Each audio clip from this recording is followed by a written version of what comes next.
The Very Serious Crafts podcast is on Patreon. Visit patreon.com/seriouscrafts to support our podcast, find out about our Patreon half-stitched episodes, and more. Hello, and welcome to Season 4, Episode 17 of the Very Serious Crafts podcast. I'm Mollie from Wild Olive, and for some reason that was very hard for me to say. I'm Katie Greenbean. And I'm Haley from Red Handled Scissors and the Bones and Bobbins podcast. And I just had to read that as though I did not know. So, we're doing great today. Today we'll be talking about how we get from idea to pattern, which I feel like is maybe a bit of a stretch given how our brains are working at the moment. I don't know. I think it might be that we will actually just have a really accurate representation of that. Yes, that's my feeling too. Yes, that is fair. Yeah. I believe we are actually, at least 2 of 3, if not 3 of 3 of us, are currently working on projects that are patterns that we designed for specific things. So, yeah. We're at least living the dream. Mm-hmm. Mm-hmm. Yeah, that's it. I just about dipped mine in protein shake, so it's going very well. Yeah. So, how are you fine people today? Well, yeah, I almost poured coffee on my computer before we started recording, so that's, a thing. Doing great. Mm-hmm. Mm-hmm. Mm-hmm. But I also remembered to eat before we started recording, so that was a win. That is a good thing. It's very important. Oh, yes. I'll definitely put that on. I feel like I should be keeping score. Just a running... I need to roll in, like, the chalkboard behind me where you do the sports ball plays. And just keep a running tally. Haley, have you ever watched the show QI with Stephen Fry? You can now find it on BritBox if you are in the UK or in the UK. Yeah, if you're in the US. There we are. Uh-huh. Katie introduced me to this show while I was visiting a few years back, and I was delighted to find that it was on BritBox, and they keep some sort of mystery score. I don't know how they score that show. There is no understandable logic to the scoring in that show. But if we were to score the Very Serious Crafts podcast, I would imagine it would be very similar. Yes, definitely. Also, I would have very specific rules. Yeah. They just wouldn't necessarily make sense to anyone else. Well, I think and you can be the case. Yeah, you have the very specific rules, but you don't disclose them to anybody. Yes. So only you know how the scoring happens. But that's the fun of it. Exactly. There has been, in the last couple of episodes that I've watched, there have been multiple knitting or crafting or weaving references that have been interesting. So quite interesting, as it were. And it is QI? Yes, which stands for quite interesting. Yeah. All right. Yeah. That sounds up and or down my alley. I never know which one that is. Yeah, I think you would like it, though. Whichever one you're going for. Yeah. Any direction. Any direction in your alley. Yeah. Oh, gosh. Sorry. Before we jump into talking, and before we go down that particular road any further, we want to give a shout out to our serious friend of the Very Serious Crafts podcast, who is now supporting us at patreon.com/seriouscrafts.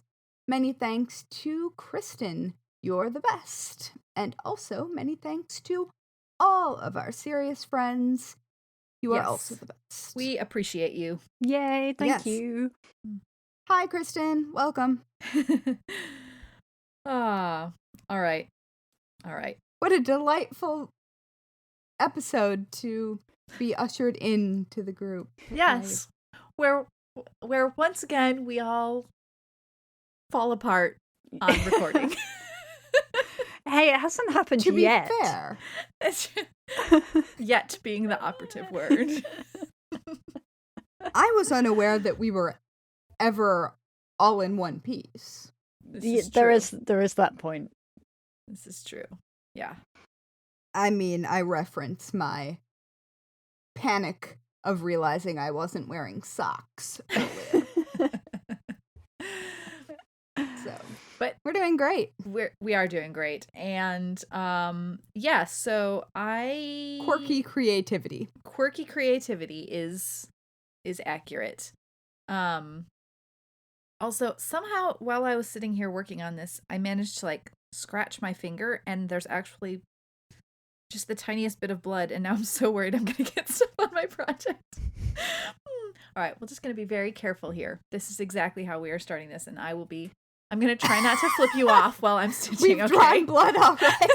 I'm gonna try not to look like I'm flipping you off. I promise that I'm not. I mean, if you have an internal waistband that won't matter, just press it against the internal waistband until it stops bleeding. Look at you. I don't think it's more like, it's not like actively bleeding. It's just more that like that paranoia that I'm going to bleed, oh yeah, well, you know? But it will still absorb any of the plasma that could be causing problems. Perfect. Thank you. Pinch that waistband. All right. It's happening. Why do I have a solution for this? That is the question. We've all been feel there. like that's obvious. Yeah. Okay. Okay. All right. Good. Okay. So now we're ready to actually talk about the topic of the day. Are we? Mm-hmm. Sure. I'm declaring it. All right. I'm declaring that we are ready. I believe you. So really, this is how we start getting ideas. Is we have ridiculous conversations. Exactly. The more we have walked away from this podcast so many times with projects that were kind of a joke when they happened while we were recording that then become real things. Mm-hmm. And good ideas don't just pop up, and they aren't very organized when they start. No. Yeah, no, it's never. Well, okay, I shouldn't say it's never, because there's times when I am literally like, I'm forced to generate ideas, right? Like, and just start brainstorming things. So in that case, I will often just sit down with a notebook and just start doodling or writing down whatever things come to mind, and that happens. That's sort of built-in parameters. Yeah. But like this week, I will also be working on something that I have decided now will be influenced by those Swedish pockets that we were looking at.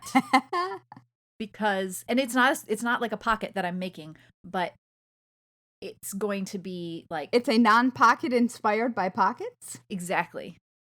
That you could technically put in your pocket. Ooh, so full circle. But like, just like the style of that, of some of those pieces that we looked at while recording the podcast is exactly what I needed to see for a piece of embroidery, you know? So that does happen. But it's never, and it's never like linear. Never. No. And I mean, before we actually hit record on this show, we spend an awful lot of time basically complaining about whatever thing that we're trying to do. And like the problems that it is causing, or the problems we are causing it. And I feel like a lot of really solid solutions come out of just the off-the-cuff sort of responses that are meant to be sort of a joke, but then they cease to be a joke. Yeah. And I feel like that is, ouch. I just stabbed myself. This is the injury Wow. episode. Yeah, haven't we done an episode on injuries at some point in the past? I feel like we did, but this is happening in real time. I think so, because I remember talking about the fact that I have not yet, I'm gonna knock on all the wood, I have not yet sewn through my finger on a sewing machine. Anyway, Yes. yeah. So the ideas like come in random places and often with things not connected to what I'm actually going to make. Does that sound accurate to you? Yes. Oh, yeah. Yes. And also, like, have- when you're busy working on something else, or particularly when you have a deadline and you do not have time to be distracted by an unrelated idea. Always. Mm-hmm. Yes. See my calligraphy supplies showing up Uh-huh. just in time for book deadlines. Well, and also, I think Because now is a great time to learn this calligraphy. is kind of the reason why people develop a stash, right? Whether it be of yarn or fabric or calligraphy supplies or all of the above and everything else, is that you have ideas.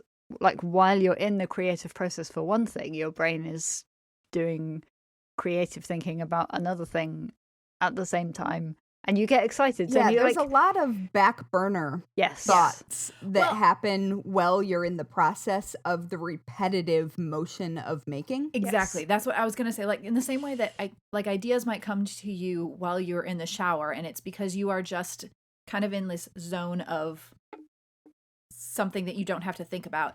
And I think That's why I have a dry erase marker in the shower. there you go. See? Yep.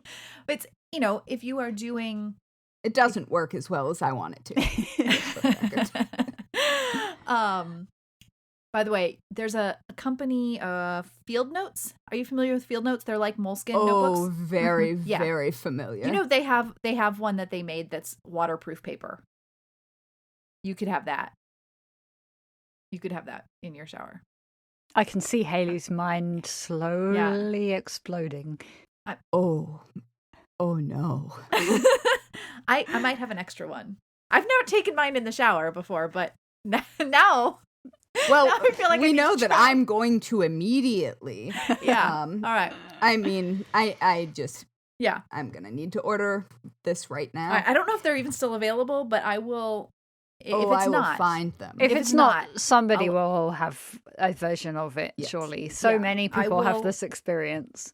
yeah, because and they're designed for like when you're like out adventuring, like you're out like whitewater Well, I'm rafting or very- something. I and you love- need to write something down. I love the tone with which Molly says out adventuring, is they're like, that is not a thing that happens.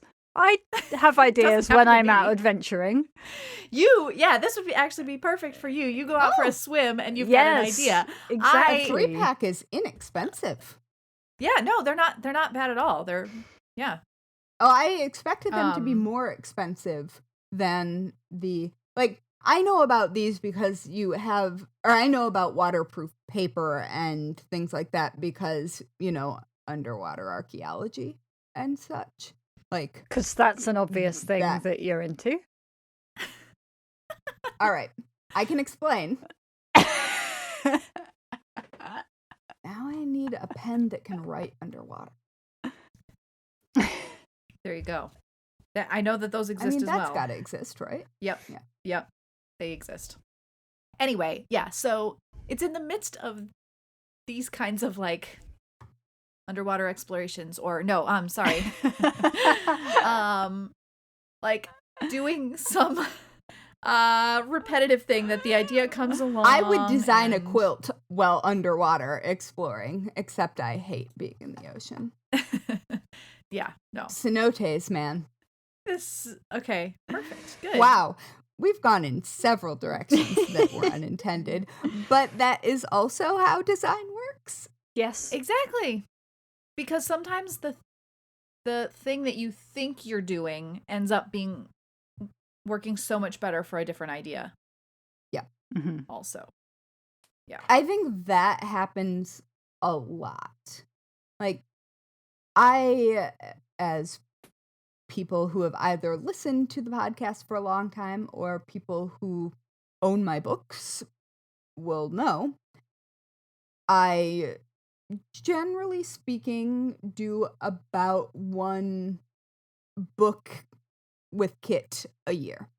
And those are all pretty specifically the same design, the same format, the same layout. The patterns are the same size. And so having those rules already set and having like a template for that already set makes it really fun and easy to play with individual pixels. Which is, I design my patterns stitch by stitch, instead of in blocks of color or whatever, because I like to move very small things around for changes. And there have been a lot of accidents that I have made, or like slipping and losing something under another layer, or any variety of accidental deleting and or duplicating that you might do, and have it turn into something entirely different, but that I'm gonna save for later. And I don't know, I have no idea where I was going with that. All right, the ideas, we've kind of gotten this idea of their ideas just come along when and where, and you never know. And sometimes you might have to work to like go, okay, well, I have to come up with a chunk of ideas or whatever. But once you've hit that point, and I'm curious to hear, because I kind of know for you, Haley, a little bit, but do you start, when you actually start designing, once you've got the idea, when you start designing, do you start like on paper? Do you go to your computer? Do you just pick up the thing and start working with stuff? What is your process? I do not ever pick up physical anything. And I never sketch before. I always go immediately. What? I've never sketched a design in my life. What? I always go immediately to digital design. And then once I've worked out all of the problems within that medium, then I already know that I've worked out the problems in the pattern. Okay, but so just for clarification there, Haley, if you go directly to digital, do you start with, like in a cross-stitch pattern, do you start with the like individual pixel blocks, or do you oh my gosh. Yeah, I place pixels block by block. I mean, it isn't to say that I don't have an idea in mind.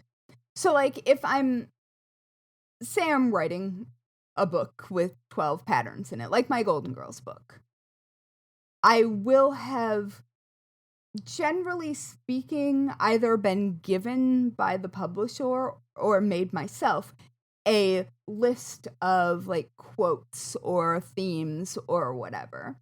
And I sometimes, well, I guess I make a general description of what I think maybe I'm going to do in words. I never sketch it. And then by the time I'm actually designing, I am manipulating that idea in real time with individual stitches on my screen.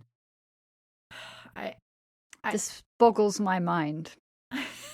Why? What do you guys do?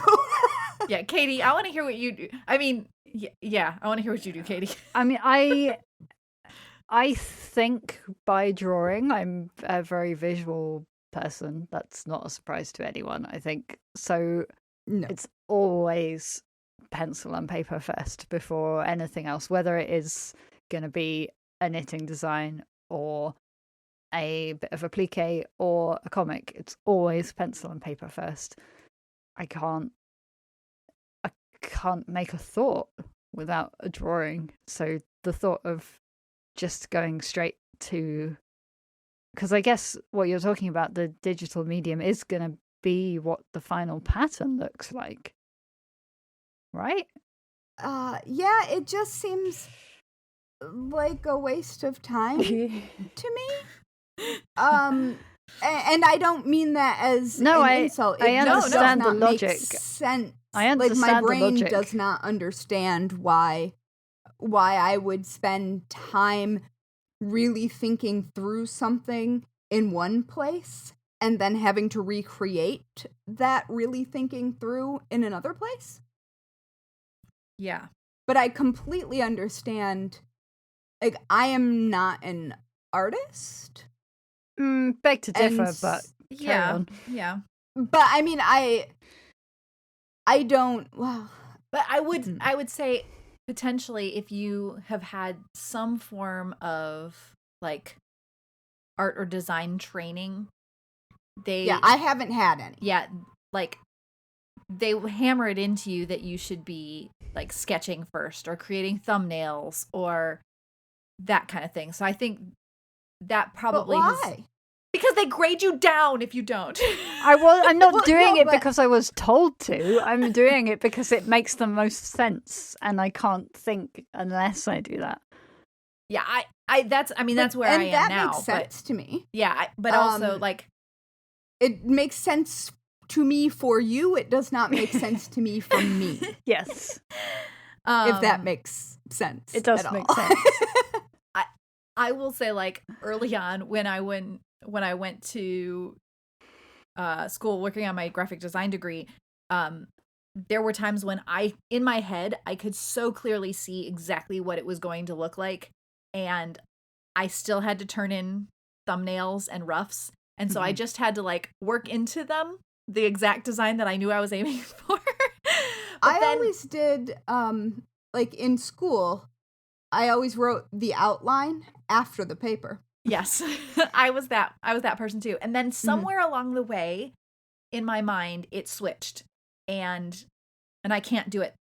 I can't do it that way anymore. And now I'm very much like write the outline first. I don't always write an outline out, but I have the outline in my head. If you know, I may not physically do it, but I work it out. But you've thought through that process. Yeah. And yeah, I mean, I start with paper. I think almost every time. There have been a couple times doing cross stitch patterns that I have done stuff directly in my cross stitch program, but it's because I can literally draw shapes in with my finger to kind of get a basic shape going. But I don't use a cross stitch program either. Yeah. I just do it straight in Illustrator. I sometimes have like multiple versions of drawings before I ever go to putting it digitally into a pattern. Mm-hmm. Yeah. I think I'm just not very good at drawing. Well, one might say that's why I need multiple versions, is that I'm not very good at drawing, or I'd get it right the first time. I mean, I'm perfectly fine with illustration. Yeah. But I'm not good at creative drawing. I think you just undersold the entire career of illustration there, Haley. No. I mean, like technical drawings. Yes. Like instructional illustrations. I don't mean illustrating like book illustrating and graphic novels and stuff. No, that is storytelling. That is an entirely different animal. Just inviting you to clarify. Thank you. I don't even think of those as the same thing. When I think of like illustrations for my work, it's technical drawings, like hands with needles making shapes. That's a talent.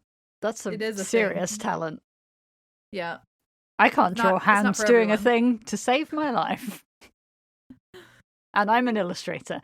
See, we just each have our own strengths. It's all good. Yeah, I don't know. Like, all good. Your work blows my mind.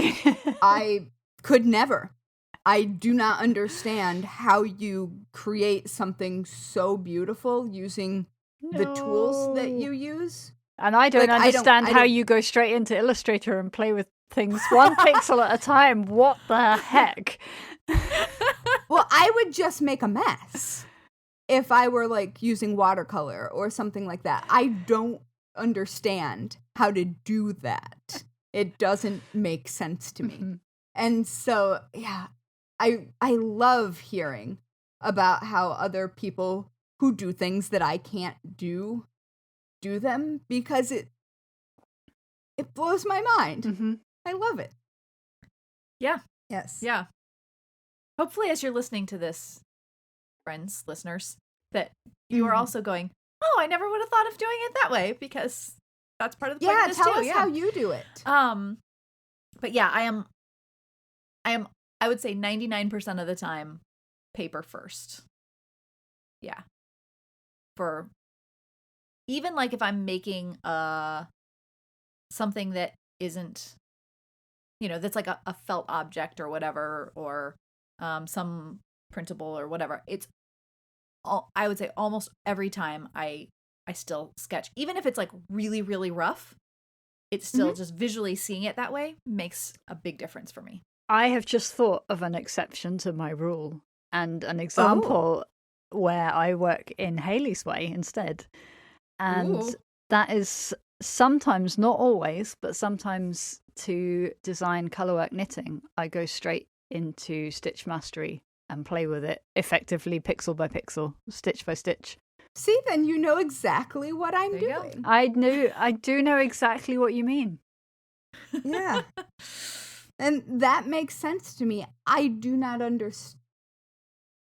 I guess I don't understand the step before.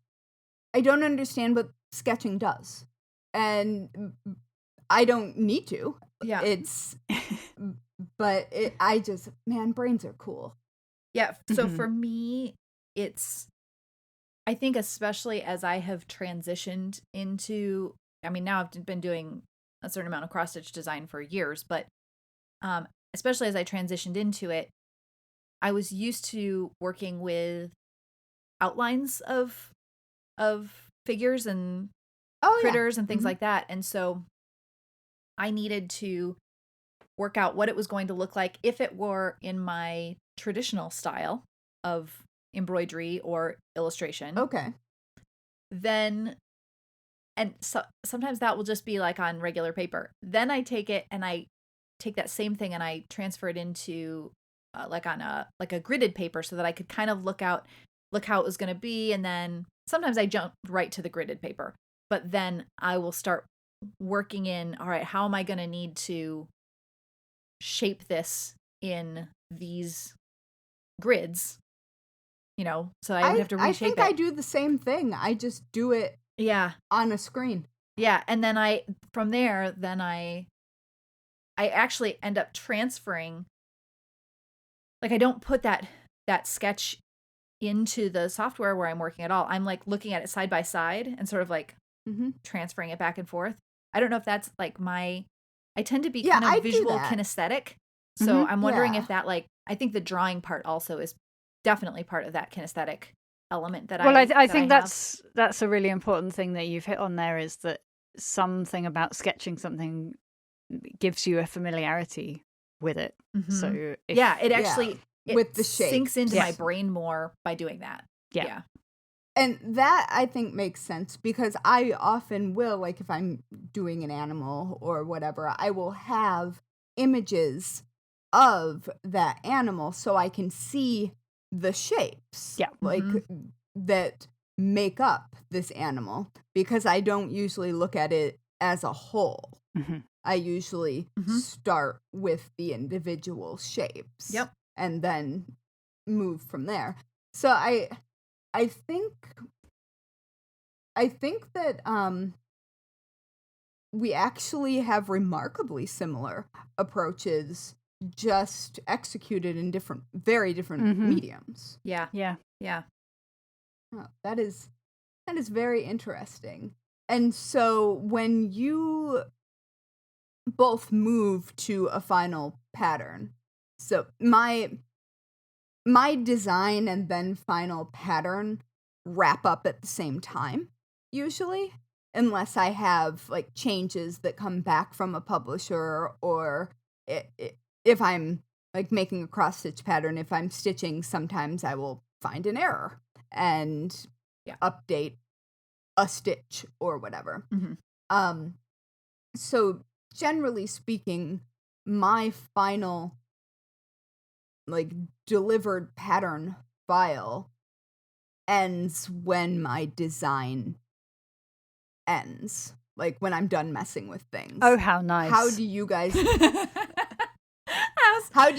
get to that get to done? Well, I mean, you clearly do.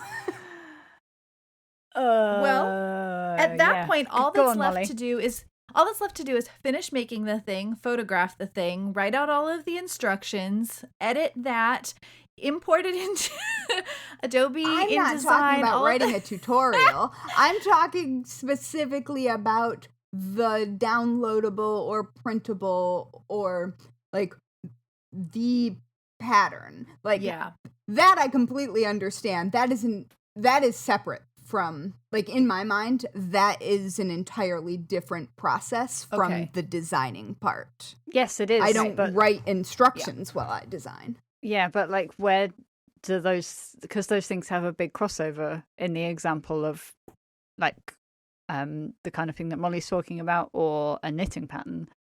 Like, yeah, and when I write crochet patterns, I don't really sketch it out, but I chart it before I write it usually. Mm-hmm. And like in the traditional crochet pattern charting, not in like pixelated color charting. So yeah, in those types of designs, I will write as I design, because otherwise I won't remember what I did. Mm-hmm. Right. So that makes sense to me. I wasn't thinking about those kinds of designs. There's just and Katie, I know, like I'm thinking of what you are probably thinking of, but like there's this moment where you feel like, okay, I've finished designing this thing, but there's like designing for me, like now I'm thinking embroidery pattern. Designing the pattern itself ends as soon as I have really drawn all of the pattern pieces, like drawn all of the little element, because once I take my sketches or whatever, then I take that into Adobe Illustrator and I use that and I outline everything, and I use the pen tool in Illustrator, which makes beautifully curved lines that I can edit, and everything is fully editable that way. And I love that. It's one of the reasons why when I look at people who design things in Procreate for the iPad Pro, I love how it looks and how they're drawing, but it's not vector. Oh, I have that, but I do not. It's not quite the way. It's not. I can't manipulate it the way that I want to manipulate it, so I haven't done that. Yeah. But at any rate, once I've drawn those patterns, technically the pattern design is done. Yeah. And then the part that is hard is all of the things that come after that, is making sure that it's all stitched and creatively photographed and made into a pattern file that I can actually sell, especially in those instances. And then of course there's writing the descriptions and uploading all of the things. And so I feel like those are the parts that I think are the hardest. Yeah. And it's like pattern design in a lot of ways feels like such a small part of the whole process of creating a new pattern. Yeah. I mean, as weird as it sounds, and it might sound very strange to people who are listening who don't design patterns, but that's kind of the easy part. Yeah. Not that it's easy to design patterns, because it's often not, but that is not the hardest part of getting a pattern into people's hands or onto their screen. Yeah, it's definitely not the fun part. It's definitely not the bit that takes the most time either. Yeah. Yeah. That's exactly what I'm thinking. I've been doing this for a long time, and I still forget how much the rest of that stuff, how long that takes. Yeah, you always think that you takes can just forever. knock it out really quickly, and no. Oh Lies. yeah, I can totally edit those photos in the next hour. Yeah, no problem. I'll just, set up my lights over here. It'll be great. Yeah, no. It's never. I mean, it often looks great at the end, but yeah, there's much that happens. So much. Yeah. The image of perfectly shot photos coming out of a blogger's camera, that's not real. Okay, but Katie, just like when you are doing pattern design for colorwork knitting or any of those things, I also know that you do hand-drawn, like, technical drawings of things too, don't you? I do. Yes. Yeah. And sorry, no, ask your question and then I will answer it rather than answering the question I think you're going to ask. Yeah, no, go ahead. I've forgotten what I was saying. Please help. Sorry. Hand-drawn technical drawings? Like schematics. Yes, that. Yes, I do those. I don't know what to say about those. They're nice and fun to draw. But like your charts, does that like export as a file that you've then created? Yes, so the charts I use Stitch Mastery, which is a knitting charting software, which is very helpful and useful. And they export as whatever kind of file format you need them to be. But then like the whole wording of the pattern is another project. And actually, for my latest pattern that I'm working on, I have outsourced that to somebody for the first time, which I'm very, very excited about. So I've done that's delightful. All of the fun bit of doing the design and the chart and the swatch, and then I've sent it to somebody else to actually write the instructions, which is the bit that I struggle with. Different skill set. Yes. Yeah. Like it is. I feel like there are so many different kinds of creative skills that go into any one given finished project that I don't know, I think it would be surprising the array of skills that someone needs to have to be able to single-handedly produce a tutorial or something like that. Yeah, and I think that's also like a weird thing in our industry, because our industry is so much about like homegrown creativity and do it yourself and anyone can do it. There's like this expectation that you're meant to be able to do all of those things yourself. Right. And maybe you can. You can, but you don't have to. Yeah, exactly. Yeah, it doesn't mean that you should. Yes. I will say that I do not rewrite my instructions for every book. I reuse them. Yeah, why would you? Some people do. And more power to them. But I already did that once. Yeah. Yeah, I really want to know, I know that some of our listeners also design, and I want to know about other people's processes. If one of you does something completely different than what any of us does, I want to hear about it, because I'm sure, because we know each other and we are sort of in not dissimilar areas of the crafting universe, like we come across each other's work, I guess. We, I think, have a decent idea generally of how like our friends work. Yeah. But I know that there are people who would make my brain explode in entirely new and fun ways. So I want to know, what do you do? And I mean that in a good way, for the record. Like, making my brain explode is a good thing. Yes. Generally speaking. Yeah. Yes. Yes. It is a statement of awe. Well, I think that it should be obvious at this point that we love learning new things. So, learning a new way that someone does something, even if it absolutely would not work for you, we are fascinated by that. So, Yes. Yeah, That absolutely. is true.